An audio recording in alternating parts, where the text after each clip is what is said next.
Hi friends, എല്ലാവർക്കും രുചിഭേദങ്ങളിലേക്ക് സ്വാഗതം. ഇന്നത്തെ റെസിപ്പി എന്ന് പറഞ്ഞാൽ വളരെ സിമ്പിളും അതേസമയം നല്ല ടേസ്റ്റി ആയിട്ടുള്ള ഒരു ടൊമാറ്റോ റൈസാണ്. ബാച്ചിലേഴ്സ് ബിഗിനേഴ്സിനൊക്കെ ഉണ്ടാക്കാൻ പറ്റും, അത്ര ഈസിയാണത്. അധികം മസാലകളൊന്നും ചേർക്കാത്ത നല്ല മൈൽഡായിട്ടുള്ള ഒരു ടൊമാറ്റോ റൈസാണ്. അപ്പോൾ എല്ലാവരും ഇത് ട്രൈ ചെയ്ത് നോക്കണം. പിന്നെ എൻ്റെ ചാനൽ ആദ്യമായിട്ട് കാണുന്നവരാണെങ്കിൽ ആ താഴെ കാണുന്ന സബ്സ്ക്രൈബ് ബട്ടൺ ഒന്ന് ക്ലിക്ക് ചെയ്ത് ബെല്ലൈക്കണും എനേബിൾ ചെയ്ത് വെച്ച് കഴിഞ്ഞാൽ ഞാനിടുന്ന എല്ലാ റെസിപ്പീസും നിങ്ങൾക്ക് നോട്ടിഫിക്കേഷൻസ് ആയിട്ട് കിട്ടും. എല്ലാവരും ഒന്ന് നമ്മുടെ ചാനൽ സപ്പോർട്ട് ചെയ്യണേ.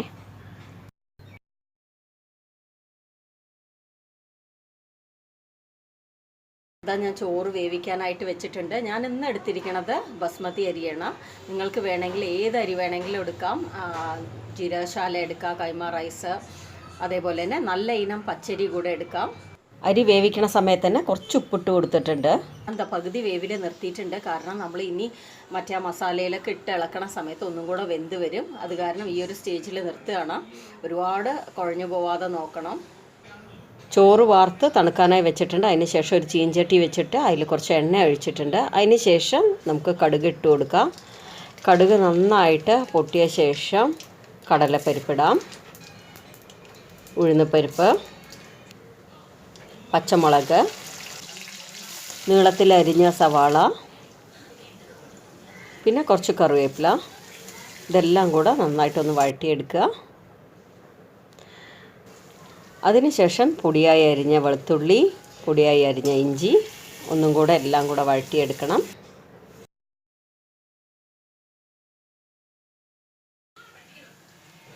അടുത്തത് നമുക്ക് ചെറുതായിട്ട് അരിഞ്ഞ തക്കാളി ഇട്ട് കൊടുക്കാം.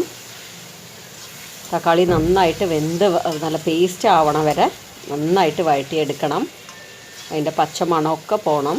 കുറച്ചുകൂടെ ഉപ്പിട്ട് കൊടുക്കുകയാണ്. ഇനി ഇത് കുറച്ച് നേരം അടച്ച് വെച്ച് കഴിഞ്ഞാൽ നന്നായിട്ടൊന്ന് വെന്ത് കിട്ടും. അതിന് ശേഷം ഞാനൊരു മാഷർ വെച്ചിട്ട് നന്നായിട്ട് മാഷ് ചെയ്ത് കൊടുക്കുകയാണ്. ഈ സ്റ്റെപ്പ് നിങ്ങൾക്ക് വേണമെങ്കിൽ അവോയ്ഡ് ചെയ്യുക. പക്ഷേ എനിക്ക് തക്കാളിയുടെ അങ്ങനെ തന്നെ കിടക്കണത് ഇഷ്ടമല്ല. അതുകൊണ്ടാണ് നന്നായിട്ട് പേസ്റ്റ് പോലെ ആക്കണത്. ഇനി ഇതിലേക്ക് മഞ്ഞൾപ്പൊടി, മുളക് പൊടി, പിന്നെ കുറച്ച് മല്ലിയില കുറച്ച് അധികം ഇട്ടാലും വിരോധമൊന്നുമില്ല. നന്നായിട്ടൊന്നും കൂടെ മിക്സ് ചെയ്ത് കൊടുക്കുക. ഇത്രയും മസാലകളെ നമ്മൾ ഈ തക്കാളി ചോറിന് ഇടണുള്ളൂ. ഇനി കുറച്ച് വെള്ളം ആ മസാലയിൽ ഒന്ന് കൂട്ടാവാനായിട്ട് മാത്രമായിട്ടുള്ള വെള്ളം ഒഴിച്ചു കൊടുക്കുകയാണ്. വീണ്ടും ഒന്ന് ഇളക്കി കൊടുക്കണം. നന്നായിട്ട് തിളച്ച് വരുന്നുണ്ട്.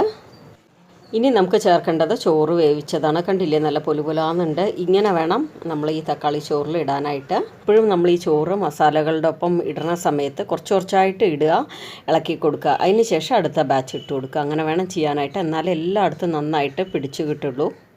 ഞാൻ എല്ലാം നന്നായിട്ട് മിക്സ് ചെയ്ത് വെച്ചിട്ടുണ്ട്.